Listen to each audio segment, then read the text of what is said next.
She hired him to fix a leak, but he touched something deeper. Her penthouse bathroom bursts a pipe. She's furious until the plumber walks in. Calm eyes, calloused hands, quiet confidence. The first clash begins. Welcome back to the channel. And if this is your first time here, don't forget to subscribe because tonight's story might just remind you how powerful it feels to be seen and wanted. She was known as Victoria Steele, the woman who could buy anything except emotion. Her name carried the kind of weight that silenced boardrooms. Her voice was a verdict, not a conversation. People said she didn't laugh, didn't cry, didn't flinch. She had trained herself to win every battle by never feeling a thing. Until one evening, a simple phone call changed everything. A leak, small, stubborn, dripping through her marble hallway. An inconvenience, or so she thought. When the elevator doors opened, he was nothing like the men who usually entered her world. Eli Carter, a plumber, mid-30s, shoulders broad from work, hands scarred by labor and life. He didn't rush to impress her. He looked around once, nodded, and went straight to work. "You're late," she said, arms crossed, voice sharp as a glass edge. He didn't look up. "Pipes don't wait for billionaires, ma'am. They just burst." The silence that followed was heavier than any argument. Something in his calm unnerved her. He wasn't intimidated, he wasn't chasing approval, he was simply present. She stood by the counter, pretending to scroll through her phone.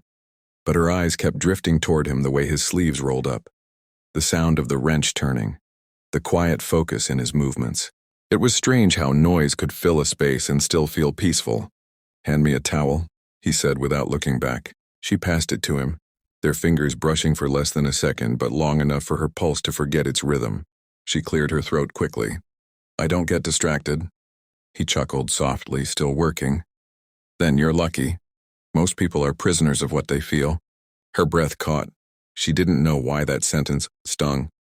Maybe because it sounded true, maybe because for the first time in years, she wanted to feel something, anything. He stood up then, wiping his hands, his scent clean and steady like rain on metal. "You'll be fine now," he said. "How much do I owe you?" He hesitated, a small smile playing at his lips. "You can't put a price on something that's been leaking this long." Her eyes narrowed. "What do you mean?" He looked at her, really looked, and said quietly, "Sometimes things burst when they're ignored too long." The words slid into her like a secret she didn't want to admit. He wasn't talking about pipes anymore.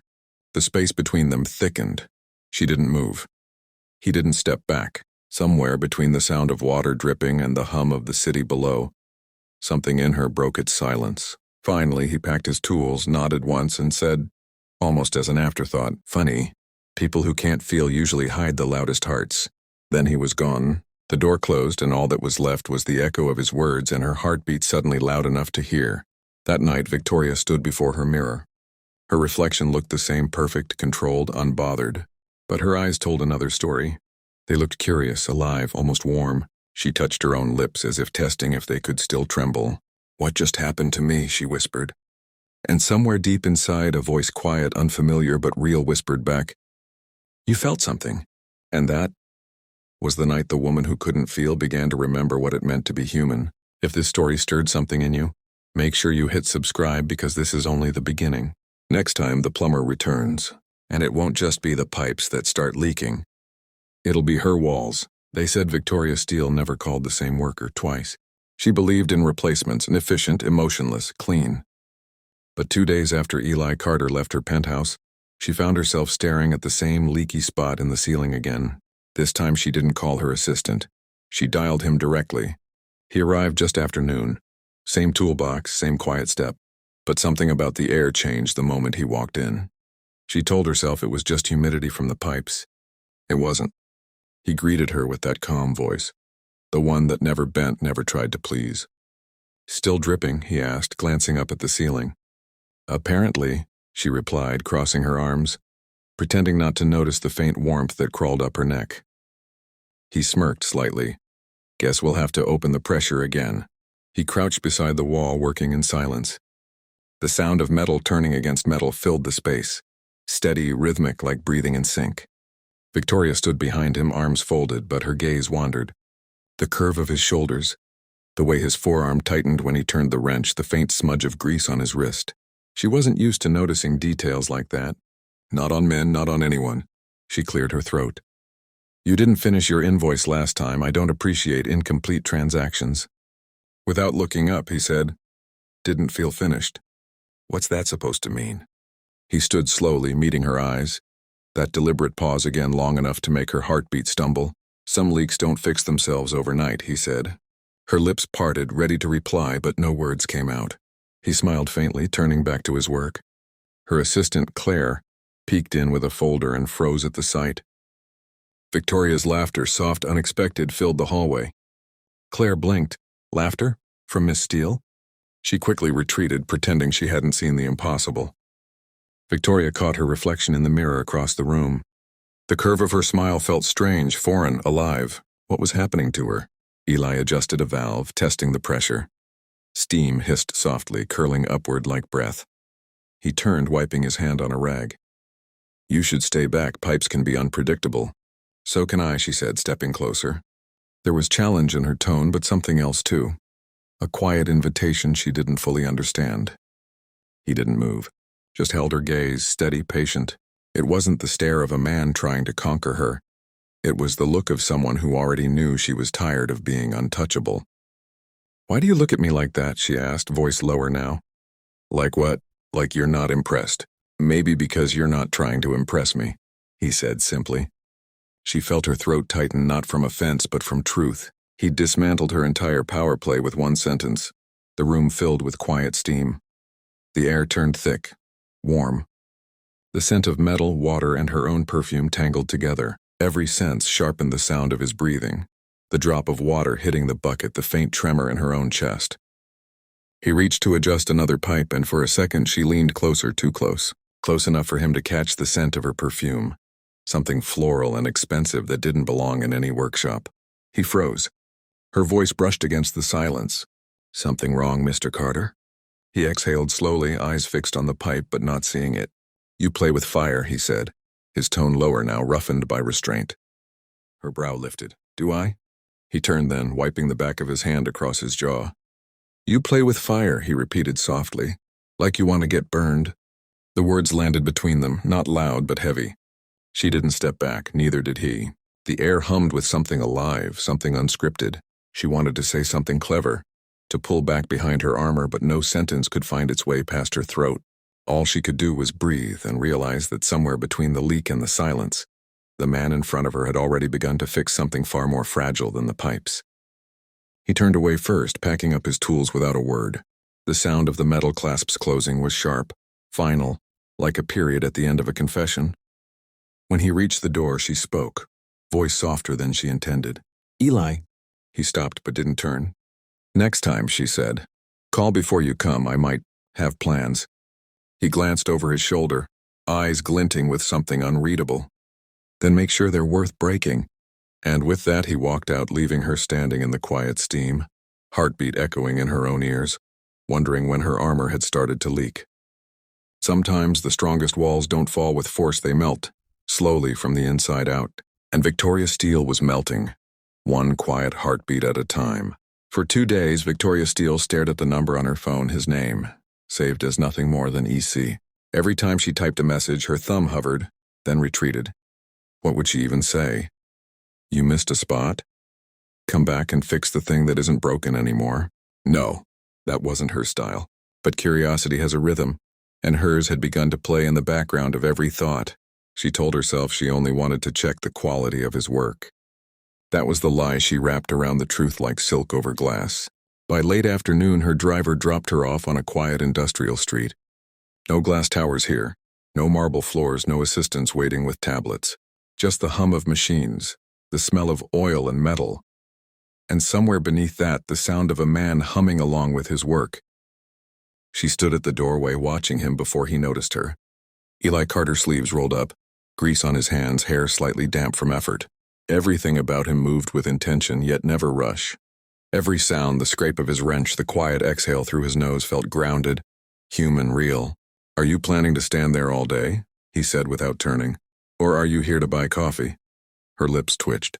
"So this is how you greet your clients?" "You're not a client," he said, glancing up finally. "You're a story I haven't figured out yet." She stepped in, letting the door close behind her.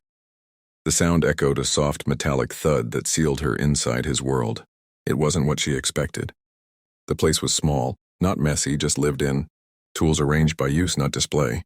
A single mug sat on a table beside an unfinished blueprint. One lamp, one chair, one man.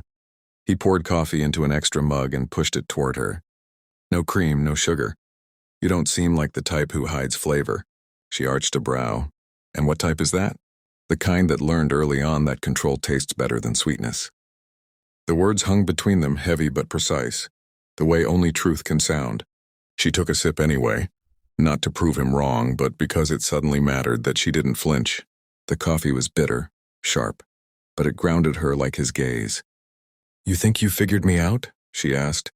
"No," he said, setting down his mug. "You don't figure people out, you listen to the silences they keep." She tilted her head. "And what do you hear in mine?" He smiled faintly, eyes dropping back to the valve he was polishing. "Echoes." She moved closer. "Of what?" He didn't look up. "Of someone who built walls so high she forgot the view from the other side." She froze, breath catching somewhere between defense and confession. "You talk like a man who reads poetry between oil stains," she said lightly, trying to break the spell. He chuckled. "Poetry's just what leaks out when you patch too many pipes." Her gaze softened not because of the line, but because of him. There was something about the way he said it, plain, unpolished, yet full of a quiet knowing she couldn't ignore. She looked around. The walls of his workshop were marked with faint streaks of smoke and sunlight. A small photo sat on the shelf, a woman holding a baby, both smiling, the frame old and scratched. Victoria's eyes lingered on it, curiosity pricking. "Your wife?" she asked. He wiped his hands. "My mother. She raised me here, fixing things people said weren't worth fixing." There it was again, the shift in tone, the drop in his voice that made everything else fade. She wasn't used to hearing men talk like that. "With truth, not performance." "So that's what you do?" she asked quietly. "Fix what isn't worth fixing?" "Sometimes," he said. "Other times I just remind people that leaks don't mean something's broken. It means something wants to be heard." Her throat tightened. That line, "wants to be heard," hit somewhere deep, somewhere she didn't visit often. She set her coffee down carefully, her voice softer now. "You sound like you've seen a lot." He looked up, finally meeting her eyes. "I've seen people build empires around emptiness, around fear, around the idea that if they just keep moving, they'll never have to stop and listen to themselves." She blinked. "That's poetic again." He stepped closer, not in a rush, just enough for her to feel the nearness. "You asked what I hear in your silence," he said quietly. "It's this." Her breath caught. He didn't touch her. He didn't have to. Every inch between them pulsed like a question neither was brave enough to ask. "What are you saying, Eli?" she whispered. He tilted his head, studying her face the way one studies light, not to control it but to understand its direction. "I'm saying," he murmured, "you keep building your empire around emptiness." The words landed like a slow thunder. Her eyes widened, not from offense but from recognition. He wasn't teasing, he wasn't trying to win. He was describing her perfectly. She opened her mouth, but no sound came. For the first time in years, Victoria Steele had no script, only silence and a heartbeat that didn't sound like hers anymore. He turned back to his workbench, the conversation ending as naturally as it began. But the question lingered, vibrating in the air like heat. "Why do you build your empire around emptiness?" The echo of it followed her long after she left, through the hum of her car, through the sound of her own heels in the marble lobby, through every reflection of herself in mirrored glass. That night, as she sat alone in her penthouse with the city lights flickering below, she touched her chest as if to check whether her heart still belonged to her, or if somewhere between the coffee and the question, she'd left it in his hands. Every empire begins with ambition, but sometimes it only survives until someone brave enough asks why it was built in the first place. There are warnings that come from logic, and those that come from fear. When you're Victoria Steele, logic usually wins, but not tonight. Her bodyguard, Marcus Grant, had worked beside her for 8 years, former Marine, stoic as stone. A man who'd never flinched even when billion-dollar secrets threatened to break open. Yet today, there was worry in his voice. "Marcus." "Ma'am, I ran a background check. The plumber, Eli Carter, he's clean on paper, too clean. No debts, no history worth noting. That's not normal." Victoria, without looking up. "Maybe he just doesn't owe anyone anything." "Marcus, everyone owes someone something." She kept reading the report on her tablet, pretending it didn't matter. But her thumb hesitated on the screen when she saw Eli's name printed in black, It looked harmless, ordinary, yet her pulse flickered like her body knew something her mind refused to admit. For the first time in years, a man's voice echoed louder than her own decisions. That quiet, patient tone. That question, why do you build your empire around emptiness? It came back at odd hours between meetings, in elevators, even during presentations. She'd hear him again whenever a board member droned on, when champagne glasses clinked in meaningless celebration. And each time she caught herself thinking of him, she'd straighten her back, lift her chin, and command her emotions back into their golden cage. But control once cracked never reseals neatly. That afternoon she met investors in her glass-walled office. The city stretched below her, sharp, proud, unyielding, just like she wanted to appear. Still, when her phone vibrated, she felt the tremor in her spine. A message preview blinked. AC? No words, just the initials. No sound, but her breath hitched. She didn't open it. Didn't need to. The pulse in her wrist already gave the answer. She wasn't ready to speak. Later, in the elevator, Marcus stood beside her.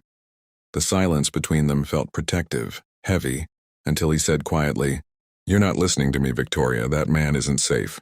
She turned her head slowly, a trace of irritation masking the confusion in her chest. "You think he's a threat?" Marcus exhaled, eyes still on the elevator doors. "Not the kind you can see. The kind that gets under armor before you realize you've taken it off." Her lips parted to argue, but nothing came, because somehow she understood. That night the city broke open. Rain poured like it hadn't in years, the kind of storm that made even skyscrapers feel small. Lightning carved the sky, thunder rolled over the rooftops. Victoria stood by the floor-to-ceiling windows of her penthouse, watching the storm lash against the glass. Below, traffic slowed, sirens wailed, reflections of red and blue splintered across puddles. Inside, silence pressed close around her. Then a sudden hiss, a metallic groan, water seeping under the bathroom door. She turned. The sound grew steady, insistent. A pipe had burst again. Of course it had. The irony made her laugh under her breath. It was ridiculous how fate worked, how every break, every leak seemed to lead back to one name. She stared at her phone on the marble counter. Dozens of contacts glowed in her directory: engineers, assistants, private technicians. She could call any of them. She should call any of them. But her hand moved on its own. The screen lit up, EC. Her thumb hovered. The thunder roared, louder this time, shaking the windows. And then she pressed call. The ring sounded only once before a voice answered, low, calm, unmistakable. "Eli, Victoria?" For a heartbeat she couldn't speak. The rain filled the silence, drumming against the glass like impatient fingers. Finally she exhaled. "My penthouse is flooding." "Eli, then let's stop pretending you don't need me. Sometimes the storm outside only mirrors the one already waiting inside. And when the walls start to leak, you find out what you've really been holding back." The storm had not stopped for hours. The sky above the city looked bruised, gray melting into violet, and the rain beat the windows like a warning she refused to hear. Victoria waited by the door, arms folded, pretending she wasn't waiting at all. The lights flickered once, then again. She could smell rain even before she heard the elevator stop. When the door opened, Eli Carter stepped through, shirt damp, hair dripping, jaw shadowed by the night. Water traced the line of his neck, the edge of his collar, falling onto the marble floor. He looked as though the storm itself had followed him inside. "Victoria, you didn't have to come." Her voice was steady, but the words sounded smaller than she intended. "Eli, you called."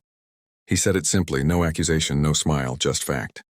He set his tool bag down, shrugged off his jacket, and wiped his hands. The air around them thickened with that charged quiet that happens when two people pretend not to notice how near they've become. She followed him to the bathroom. The broken valve hissed beside the tub, water pooling onto the tiles. Eli crouched down, sleeves rolled, muscles shifting under the wet fabric. Each movement was calm, deliberate, like someone restoring order to chaos one turn at a time. Victoria leaned against the doorway, arms crossed, watching. For a woman used to commanding rooms, she felt strangely speechless. Her world was usually filled with voices, assistants, analysts, advisors, but this silence between them felt louder than all of it. Every sound seemed amplified.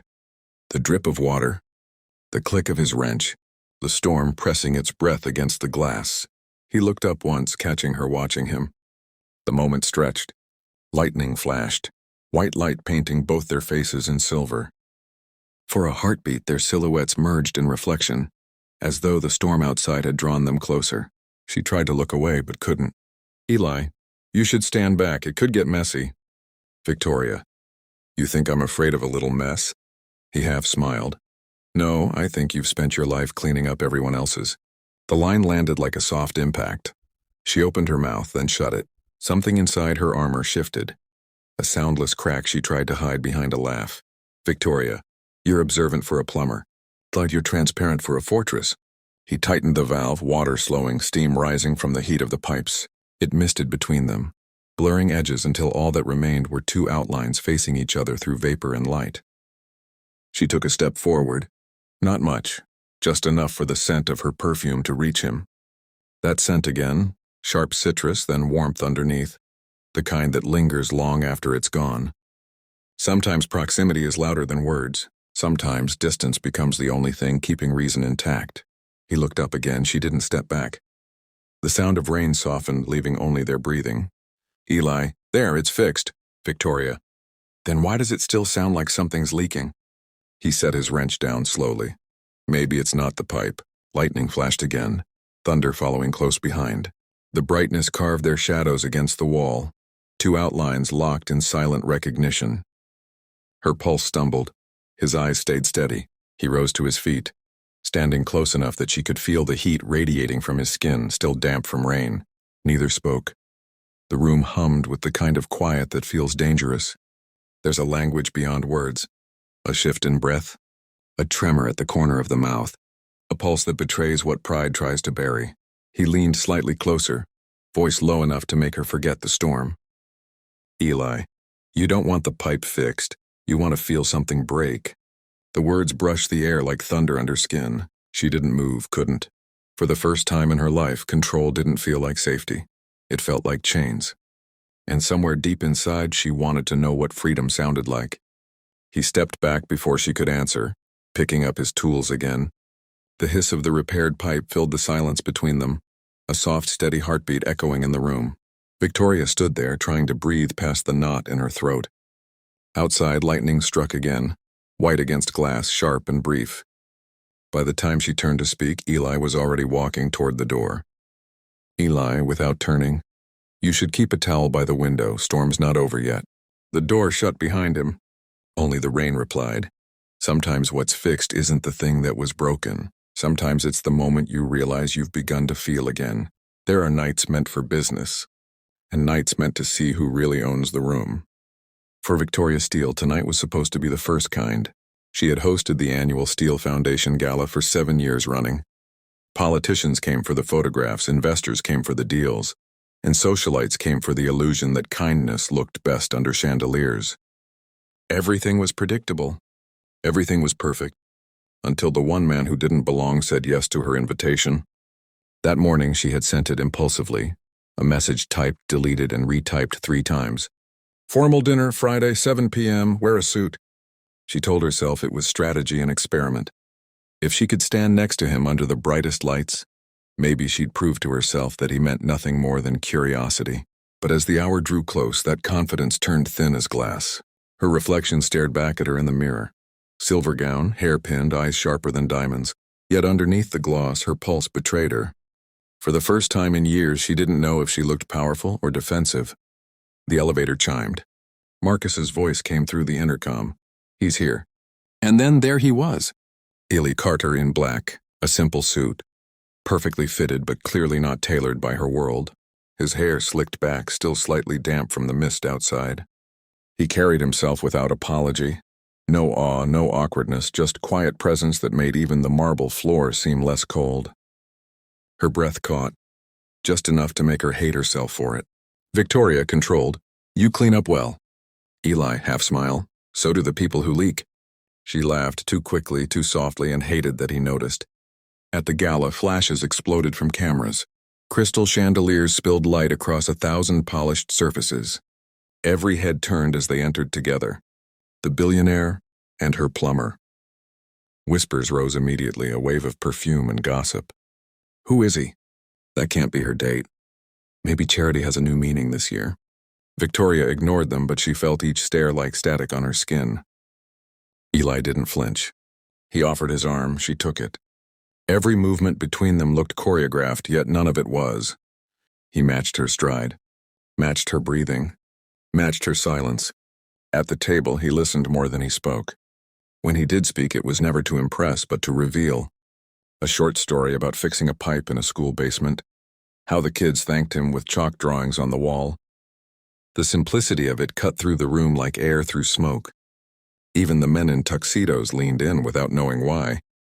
Victoria watched him from the corner of her eye. Each word reminded her that the world she'd built on control suddenly felt hollow. He didn't try to belong. He simply was.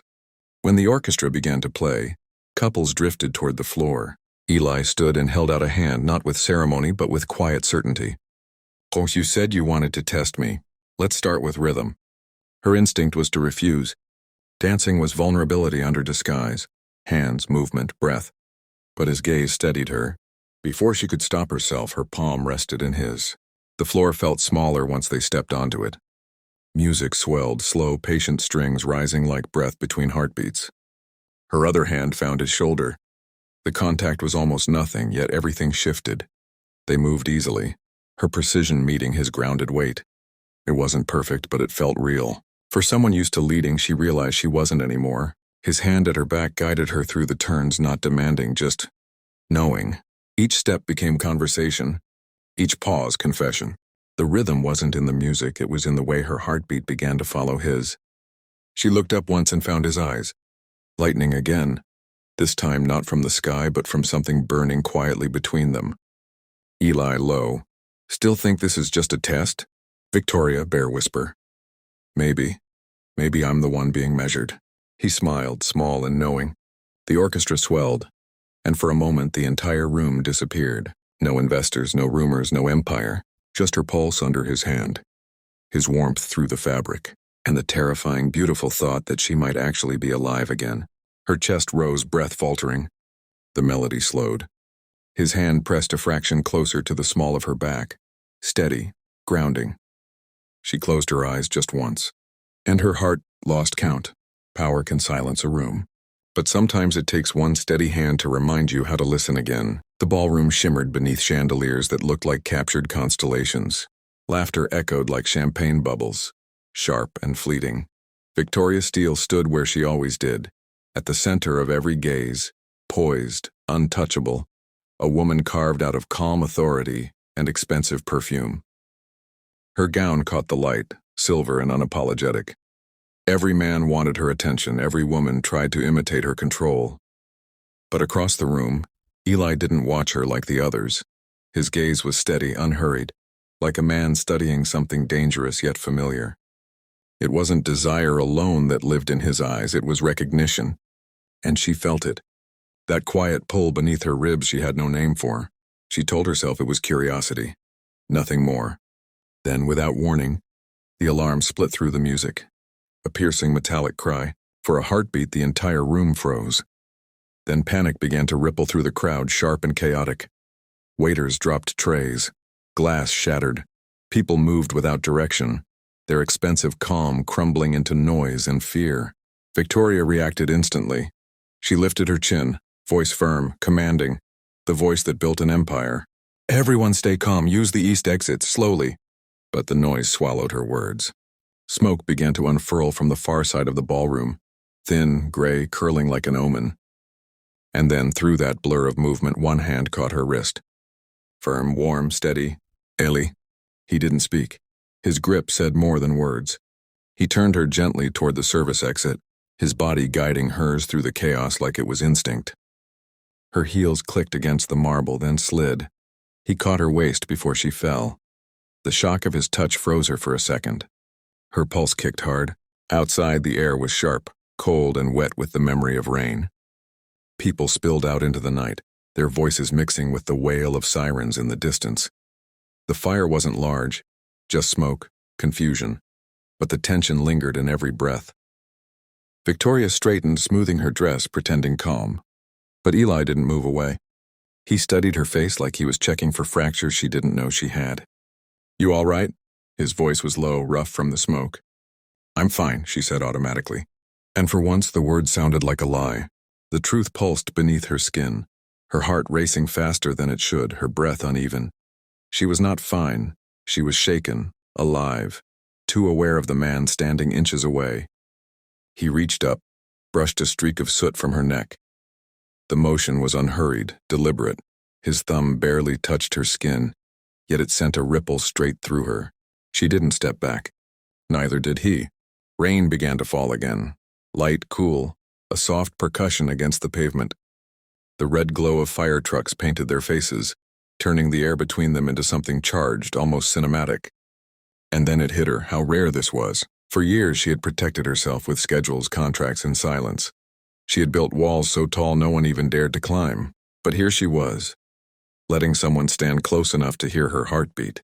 She whispered, almost to herself, "Why do I feel safe with you?" Eli's gaze didn't waver.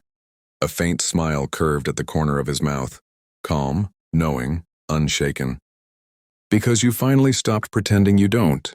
His words landed like a soft strike to her chest, quiet but impossible to ignore. For a moment neither spoke. The world had slowed, the city noise, the rain, the flashing lights, all fading into something distant. She realized then it wasn't the fire that shook her. It was the way his presence stripped away everything she hid behind. He didn't ask for power. He didn't chase it. He just stood there, and somehow, that steadiness made her knees weaken more than any man's desire ever could. The rain slid down her shoulders. Her makeup smudged faintly, and for once she didn't care. He'd seen her without the armor, and she didn't feel exposed. She felt seen. When the fire crew finally gave the all clear, people began to re-enter the building. The crowd reassembled its composure, masks returning, laughter forced. But Victoria stayed outside for a moment longer. Eli's hand slipped from her wrist, slow, deliberate. The warmth lingered like memory. She drew a quiet breath, the kind that tastes like realization. The kind that says, something just changed and you can't undo it. That night, when she finally returned home, her reflection looked different. Not because of the smoke or the rain, but because for the first time in years she saw something in her own eyes, something raw and frighteningly human. The evening began with the kind of silence that made time slow down. Victoria hadn't expected him to come back. Not tonight, not like this. No appointments, no call ahead. No reason other than the one she could feel and couldn't name. When she opened the door, Eli stood there, dressed simply. But the rain had darkened his shirt against his chest, and his eyes carried that quiet warmth that had begun to undo her without asking permission. She could have told him she was busy. She could have reminded him that he was just a contractor, but instead she stepped aside. "Come in," she said softly. The air inside her penthouse felt different that night. Heavy, close, alive. Outside, the rain tapped against the glass like a second heartbeat. He didn't bring tools this time. No wrenches, no tool bag, only a small folded piece of paper in his hand. He set it on the coffee table and looked at her with that steady gaze she could never quite read. She broke the silence first. "You came without being called." "I didn't come for work," he said. Something in his voice made her pulse shift. It wasn't arrogance, it wasn't apology, it was truth. He sat and she followed, careful to keep distance but not enough to hide the pull between them. "What is that?" she asked, nodding at the paper. "A story," he said simply. "I wrote it a while ago, thought you might like it." She smiled, a quick flash of irony. "You think I read fairy tales? Not this one." He unfolded the paper, slow and deliberate, and began to speak. It wasn't a story like she expected. No castles, no perfect endings, just a voice calm and low, weaving through the room like smoke. He spoke of a woman who forgot what warmth felt like. A woman who spent years convincing herself that love was weakness and control was survival. She built walls higher than the city skyline, surrounded herself with glass and power until even her reflection looked lonely. But one day a stranger walked into her world, not to worship, not to take, but to see. And when he looked at her, she felt unfinished. The story moved slowly, every word a brushstroke. Eli's tone didn't change, steady, quiet, but somehow it carried her along like a current she couldn't fight. He spoke about how the woman began to hear her own heartbeat again, not because someone touched her, but because someone dared to tell her she still had one. Victoria didn't realize when her posture softened, or when her breathing began to match his rhythm. Her eyes never left his face, and yet, Part of her wanted to close them, just to feel the sound of his voice in the space between them. His story wasn't about her, and yet it was. Every sentence mirrored pieces she didn't want anyone to see. Every pause felt like he was waiting for her to breathe again. The fireplace flickered quietly behind him. Shadows moved over his hands, his jawline, the faint smudge of rain still glistening on his skin. When the story reached its end, his voice grew even quieter. The woman finally stopped pretending she didn't need to feel. But by then she realized, what scared her most wasn't losing control. It was never having it to begin with. He looked up from the page. Their eyes met, and the silence that followed wasn't empty. It pulsed. Victoria's throat felt tight. Something in her chest trembled. She couldn't hide behind her usual wit, couldn't cloak herself in logic or power. His words had already slipped past all of that. She tried to speak, but her voice came out softer than she intended. "Why did you tell me that story?" He leaned back slightly, not smug, not teasing, just calm. "Because you keep acting like nothing can reach you. I wanted to see if that was true." Her pulse stumbled. He wasn't close enough to touch her. Yet it felt like every inch of space between them was charged, heavy, alive. She stood abruptly, walking toward the window, her safe place, her view, her control. Rain still streaked the glass, city lights blurring in gold and silver. "You shouldn't talk like that," she said finally, her voice low, more plea than command.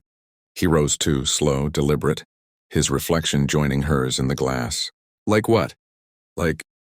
She hesitated, eyes locked on the city but seeing only him. "Like you can see what's under all this." "I already can." The words weren't loud, but they cut through the quiet like a secret she'd been avoiding. She turned to face him then, her expression unreadable. But her eyes betrayed everything. Her breath caught. "Stop talking like that." But the tremor in her voice wasn't anger. It was something else, something she couldn't hide anymore. For a long moment, neither moved. The world outside went on. Traffic, rain, light. But inside that room, time stood still. She didn't know what scared her more. That he had found a way in, or that she didn't want him to stop. Morning light crawled over the skyline, quiet and pale. Victoria Steele's penthouse looked immaculate, as it always did. Every flower in its vase, every document stacked in ruthless precision. But something inside her didn't match the order anymore. She told herself that last night meant nothing. That Eli story, that voice, that pulse in her chest was just a moment. An impulse, a crack in a well-built wall. She dressed for the day like she always did. Black silk blouse, silver heels, hair pulled tight, armor disguised as elegance. Her reflection was flawless, but her reflection lied. At the office, the glass walls of her empire reflected back a version of her she could almost believe in. Assistants moved like clockwork around her, screens glowed, pens clicked, deals were sealed. But every sound seemed too sharp, too hollow. She tried to drown him out with numbers, projections, signatures. It didn't work. Every time a man spoke in that steady baritone she'd once found comforting, her mind replaced the sound with his. Every time the air conditioning hummed, she remembered the rain that night, the way it softened the air between them. Even the boardroom felt different now, smaller somehow, as if the walls had started closing in. She ran through quarterly reports, words blurred. Her assistant, Clara, hesitated before speaking. "Ma'am, your tone today, it's different. You're being kind." Victoria looked up, startled. "Kind?" Clara blinked, nervous smile tugging at her lips. "Yes, softer. Almost like you..." "Almost like I what?" "Like you actually slept well." It wasn't meant to sting, but it did. Because Victoria hadn't slept at all. That afternoon she signed a billion-dollar deal and didn't feel a thing. No thrill, no rush, just the quiet hum of a woman who had everything except the one thing she couldn't name. Her phone buzzed during the closing ceremony. She ignored it. Buzzed again. Still ignored it. But the third time she glanced down. No message, just a photo. It wasn't from him, but it was the pipe he fixed. The same steel line that burst in her penthouse weeks ago. Maintenance report, routine check. And yet her stomach tightened. She excused herself mid-meeting, murmuring something about an urgent call. The moment she stepped into the elevator, the pretense cracked. She didn't dial anyone. She didn't even know what she was doing. All she knew was that her body was moving before her mind could stop it. Hours later, the city began to dim into gold. Her driver waited at the curb. "Home, ma'am." She hesitated. The word home suddenly felt too empty. "No," she said quietly. "Somewhere else." She gave an address she shouldn't have remembered. An address that had no business sitting in her memory, but it did. The drive was long enough for regret to try and talk her out of it, but not long enough to win. The street was small, tucked between auto shops and quiet brick apartments. No penthouse views, no marble floors, just warmth spilling from open windows, the kind that smelled faintly of soap and coffee. When she stepped out, the air felt too still, too honest. She stood in front of the door, clutching her bag like a shield. Her heart thudded. Not the controlled rhythm she was used to, but uneven, restless. She told herself she'd just thank him, or ask him something about the pipes, anything logical. But logic had already left her the moment she got into the car. Her finger hovered over the doorbell. For a second, she almost turned away. Almost.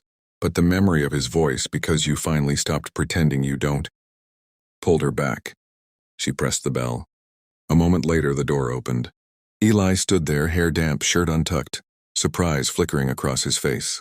Then that calm, that quiet recognition. Victoria. Her name sounded different in his voice, softer, too close. She opened her mouth, but the words tangled. Her voice broke on the first syllable. He stepped aside without asking. You don't have to explain, he said gently. You're here, that's enough. She wanted to argue, to say something sharp, something to remind him who she was, but nothing came. Because her body already betrayed her, the way she stood too close, the way her breath caught when his shoulder brushed hers as she stepped inside. Inside, everything smelled like him, cedar, soap, rain. Small space, low light, a heartbeat kind of quiet. She turned slowly, looking at him as if trying to rebuild the walls that had already fallen. This is crazy, she whispered. I don't do this. I know. His voice was steady, certain. That's why you're shaking. Her eyes met his. The silence grew heavier, but not uncomfortable. Just honest. The kind of silence that told her she'd already lost whatever game she thought she was playing. Outside, the city kept spinning. Cars passed, people laughed, life moved. But inside that small room, Victoria Steele, the woman who ruled everything, stood still. And for the first time, she wasn't calculating or commanding or pretending. She was just there, uncertain, unmasked, standing in front of the one person who saw right through her armor. She didn't know what she'd say next. She didn't even know why she came. But as Eli's eyes held hers, something inside whispered what her lips couldn't. You came because you couldn't stop. The air inside his apartment felt heavier than any boardroom she'd ever ruled. Candlelight trembled on the walls, soft and uneven, painting gold across the shadows. The storm outside had quieted, but the rain hadn't stopped. It whispered against the window like a reminder that the world could still come undone. Eli didn't speak first. He leaned against the counter, arms folded, watching her with that steady calm that always seemed to unmask her faster than words ever could. Victoria stood near the door, her heels soundless on the wood, trying to summon the control that had built her empire. It didn't come. She exhaled slowly. You weren't supposed to make this complicated, she said, half-smile trembling on her lips. I didn't make it complicated, he replied. You did, the moment you showed up without a reason. She almost laughed, but it wasn't amusement, it was nerves. I'm not used to explaining myself. I know, he said quietly. That's why you came here, to learn how. For a heartbeat, silence filled the room. Not empty silence, dense, charged. The kind that hums between two people who have run out of defenses. She took a step closer, then another. Her heels stopped inches from his shoes. Candlelight reflected in her eyes, softening the hard lines of the woman everyone else feared. Her voice fell to a whisper. Do you even know what you're doing to me? His answer came slowly. I'm not trying to do anything to you, Victoria. I'm trying to make you stop hiding from yourself. Her breath caught, her throat tightened. No one had ever spoken to her like that. Not her rivals, not her lovers, not even the men who claimed to admire her strength. He wasn't impressed by it. He was seeing past it. The silence grew again. She looked away at the flicker of the candles, at the small flame bending to its own rhythm. It's easier, she said softly, to be untouchable. No one can disappoint you when you don't let them close. Eli straightened, his voice still calm. But it carried something that felt like truth sharpened by care. And what happens when you start disappointing yourself? Her eyes met his, startled. He didn't move closer. He didn't reach for her. He just stood there, steady, present, giving her the space to choose. She realized then that he wasn't holding her back. He was holding a mirror up. Every word she'd thrown away to keep from feeling was now waiting for her to claim.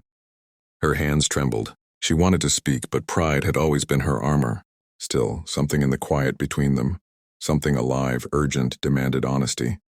She took one more step forward. Her voice dropped, almost breaking. "I don't know how to do this," she confessed. "To want something without controlling it, that's not weakness," he said. "That's living." Candlelight quivered, catching the glass edge of the window, throwing their reflections together. Blurred, inseparable, like two truths learning to coexist. Her chin lifted, eyes glimmering with the last trace of defiance. And then, almost on a breath, she said his name. Not as an order. Not as the woman who built walls, but as the woman who finally felt them fall. "Eli!" The word lingered, small and human, and yet it filled the room. He didn't answer right away. He just watched her. This woman who could bend markets, stop mergers, silence rooms, now standing in front of him with a voice that trembled like a heartbeat rediscovered. Outside, thunder murmured one last time, fading into distance. Inside, the last candle fluttered, stretching its light across her face before the wick settled into stillness. The night didn't end with touch or declaration. It ended with a breath shared between two people who had finally stopped pretending to be unbreakable. Dawn crept into the room like a secret that didn't want to be discovered. The first light brushed against the sheets, tangled, undone, still carrying the warmth of a night that felt too real to have happened. Victoria stirred, her body moving slowly as though her mind hadn't caught up yet. The city outside was waking, but the silence inside her penthouse felt thick, private, almost holy. For a moment, she didn't move. Her eyes remained closed, lips parted slightly, her breathing caught between dream and memory. Then she turned, went and found the other side of the bed empty. No breath, no sound. Just a folded note resting where his hand had been. Her pulse slowed. She sat up, the silk sheet slipping from her shoulder, her skin catching the faint chill of morning air. Her fingers hovered above the note for a second, as if touching it too soon would confirm what she already feared. She unfolded it. The handwriting was rough, deliberate. "You don't belong in a cage, even a golden one. No signature, no goodbye. Just the weight of truth pressed into ink." She stared at the words until they blurred. Then she exhaled, a sound half between a sigh and a tremor. Eli was gone. The realization hit her like a quiet collapse, the kind that doesn't announce itself with tears, but with stillness. For the first time in years, her control didn't know where to stand. It wasn't anger she felt. It was absence. A strange, hollow pulse that sat between her ribs, reminding her that she'd let someone close enough to leave a mark. She rose from the bed, walking barefoot across the room. The floor was cool beneath her feet. The world outside her window glowed in faint gold and gray, city lights dimming beneath the dawn. It should have looked powerful, but today it looked lonely. She caught her reflection in the glass, hair undone, eyes soft, mouth uncertain. The woman staring back wasn't the CEO, wasn't the headline, wasn't the rumor. She was just Victoria, and she barely recognized herself, her hand pressed against the cold glass. "You said I don't belong in a cage," she murmured to the empty room. Her voice cracked. "Then why did you leave me in one?" The question hung there unanswered, carried by the faint hum of the city below. Somewhere far beneath her tower, he was probably walking through the morning mist smelling of metal and rain, disappearing into the world that didn't know her name. She wanted to hate him for leaving, for not letting her decide how this story ended. But the truth cut deeper. He hadn't abandoned her. He'd freed her. And freedom for someone like Victoria felt a lot like heartbreak. Her assistant called 3 times before she answered. There was a board meeting in an hour, press waiting, investors calling. The world still expected the unshakable woman she'd always been.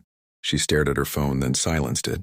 Instead, she walked into the kitchen, poured herself a cup of black coffee, and leaned against the counter. The same counter where he once stood, his presence filling every quiet space. The scent of him still lingered, faint but real. It hit her harder than she expected. She closed her eyes, clutching the mug, breathing through the ache that came with memory. For years she had lived on strategy and precision. But now every breath carried a question she couldn't strategize her way out of. What happens when power meets vulnerability, and vulnerability wins? The city roared awake beyond the glass. She looked out again at the skyline she once ruled like a queen, and whispered under her breath, as if he could somehow hear it, wherever he was. Eli, you don't get to disappear before I understand what you've done to me. And yet, beneath the defiance, her voice trembled, because part of her already knew. He hadn't broken her walls. He'd simply reminded her what it felt like to live without them. As the sun finally rose, flooding her penthouse in soft gold, Victoria stood alone in the light. And for the first time, the loneliness didn't feel like defeat. It felt like the beginning of something unguarded. Something real. Only the quiet hum of the city below, the soft echo of her own confession swallowed by glass and thunder. Then a voice, faint from behind her. Her assistant. "Ma'am, the press wants a statement." Victoria turned, her eyes steady, her tone like silk over steel. "Tell them to write this," she said. Sometimes empires tremble, not because of weakness, but because they finally remember they were built by human hands. The assistant froze, then nodded and left. When she was alone again, Victoria crossed to her desk and opened her drawer. Inside was the note Eli had left, creased, worn, but kept. "You don't belong in a cage, even a golden one." She traced the ink with her fingertip. For the first time, she didn't just read the words, she felt them. Her world had revolved around control. Control over her company, her image, her emotions. But control had never given her peace. It had only made her lonely. And now everything that used to define her was trembling. And strangely, she wasn't afraid. She stood, slipped the note into her purse, and walked toward the elevator. No security detail, no driver, no schedule. Just her. As the elevator descended, her heart beat in a way it hadn't in years. Unpredictable, unguarded. She didn't know where she was going. Only that she was done staying still. The doors opened to the city's pulse. Rain-slick streets, neon lights flickering against puddles, the air heavy with the scent of thunder. Somewhere out there, he was living his ordinary life, fixing someone's sink, drinking coffee from a paper cup, completely unaware that the woman who once ruled skyscrapers was now walking in the rain, chasing the echo of his name. She didn't care about being seen, didn't care about the cameras, didn't care if the world whispered. She only cared about finding him. But as she turned the corner onto the quiet street where his workshop used to be, her breath caught. The lights were off. The sign was gone. Only an empty doorframe remained, and a note pinned to the wood. It read simply, "Moved on, don't look for me." Her fingers trembled as she touched the paper, rain mixing with her tears before she even realized she was crying. He was gone again. But this time she didn't crumble. She just stood there in the rain, hair clinging to her face, the world spinning too fast and too real. And for the first time, she didn't hide the ache. She let it breathe. Because maybe, just maybe, trembling was how a heart began to heal. The rain had stopped, but the streets still glistened like mirrors. Victoria's heels clicked through puddles, soft and uneven, the sound swallowed by the quiet hum of late-night traffic. The air smelled of copper and wet dust, the scent of a city rinsed clean, almost ready to start again. She stopped in front of the old workshop. The wooden sign that once read "Carter Repairs" hung by a single rusted nail, swaying slightly with the wind. The window was dark, the glass fogged from within as if it still remembered the heat of all those summer afternoons when he worked inside, sleeves rolled, concentration sharp enough to cut air. She pushed the door. It creaked open with a sigh, as though it had been waiting for her. Dust floated in thin beams of light sneaking through the shutters. Every corner smelled faintly of iron, oil, and something she couldn't name, something like him. The counter stood bare except for one thing, a length of old copper pipe, its surface patched and welded, the same pipe from the first day he entered her world. The same day everything began to leak. She picked it up. It was cool to the touch, heavier than she remembered. She turned it in her hands, noticing the thin seams of solder glinting like scars. The places where it had once cracked now caught the light in quiet defiance. "Cracks let the light in," she murmured to herself, remembering his words. Back then she thought he meant plumbing. Now she knew better. She set the pipe down carefully, tracing the faint initials he had etched near the edge. EC, almost invisible, almost like a secret left behind for her to find. The silence inside the workshop was thick. She looked around. The old stool, the shelf of worn tools, a half-burnt candle by the window. Everything felt frozen mid-breath, as though he had stepped out for a moment and might return any second. Her throat tightened. Eli, she whispered.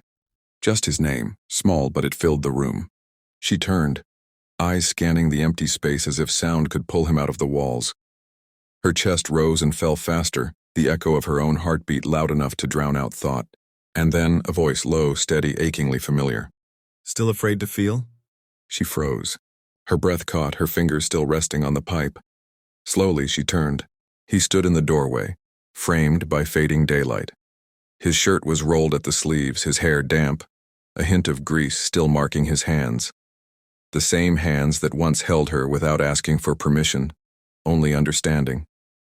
For a heartbeat, neither of them moved. The distance between them was barely 3 steps, but it felt like years.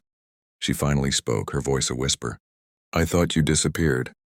He gave a faint, almost apologetic smile. Sometimes you have to vanish to see who comes looking. The words hit her harder than she wanted them to. Her jaw tightened. You left me a note. You said not to look.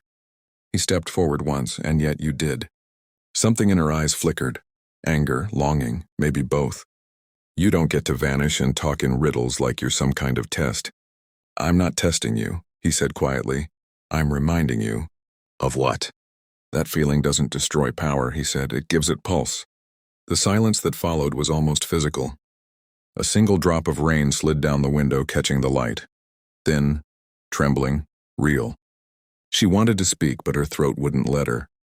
All the things she could say, how she'd searched, how the empire felt empty without him, how her walls had never felt so fragile, tangled behind her ribs. He stepped closer, slow, deliberate. You came all the way here to hold on to what's broken, he said. Maybe it's time to learn what happens when you stop fixing things that were never meant to be perfect. Her eyes lifted to meet his, and for the first time there was no shield in her gaze. Only light, faint, uncertain, but there. She whispered, then show me what happens. Outside, thunder rumbled in the distance. Not angry, but promising. And there, in the half-lit workshop where everything had first cracked, the air trembled with the kind of silence that always comes before change. Morning light poured through the penthouse windows like gold finally allowed to touch glass. The city stretched below them, alive again, humming with energy. Weeks had passed since that night in the workshop, the night she stopped fighting what her heart already knew. In that time, the empire she once ruled from a distance began to breathe again. Employees smiled when she walked by now. Meetings began with laughter instead of fear. Her board didn't whisper behind her back, they listened. The same woman who once demanded perfection now inspired it by being real. And every step she took, Eli was there, never in front of her, never behind, but beside her. Sometimes in silence, sometimes with the kind of words that carried warmth into her armor until it gleamed instead of cut. He had refused every offer she made to hire him, to title him, to brand him as anything more than what he already was. I don't need a position, he'd said once, tightening a loose screw on her balcony door. I just need you to remember how to open one. She hadn't answered then. She'd only watched the way the sun caught his hand steady and sure and thought maybe that's what safety felt like. Ordinary, honest, and human. Today, her company hosted a charity event in the very tower that once symbolized her isolation. The halls glimmered with laughter and music, but Victoria's eyes kept drifting toward the man leaning casually against the wall, sleeves rolled, grin subtle. He didn't look like he belonged among billionaires, and somehow that made him belong more than anyone. Their eyes met. That look again, the silent conversation that always said more than any press release ever could. Later, when the guests had gone and the lights dimmed, she found him standing by the tall windows. The skyline reflected against his silhouette, and for a moment, it was hard to tell where the city ended and he began. She approached quietly. You were right, she said. He didn't turn. About what? About everything, she admitted. The power, the walls, the way I use them to stay untouched. Finally, he faced her, eyes calm, kind. And now, she smiled faintly. Now I understand what it means to feel without losing myself. He tilted his head, amused. Took you long enough? She laughed. A genuine, melodic sound that filled the room. You said you couldn't make me feel, she teased. Eli's gaze softened as he stepped closer, the city lights flickering across his face. No, he said quietly. I said you'd have to want to. That line lingered between them, charged, warm, her breath caught not from shock but recognition. Because for the first time she didn't resist it. She let the quiet fill her, let her guard stay down, let her heart speak before her mind could rewrite it. She looked at him, eyes glimmering with something she had never allowed herself before. Peace. Her lips parted softly, her voice barely above a whisper. Eli, if this story touched something deep in you, if you felt her walls fall, his silence speak, and their world finally breathe again, then don't just leave yet. Hit subscribe because stories like this don't just entertain. They remind you that power can be gentle, and love can rebuild what control once broke. Tell me in the comments in which moment hit you hardest. And if you're ready for more love stories that feel real, raw, and alive, where strength meets vulnerability and emotion always wins, then stay close, because the next story begins where this one leaves your heart.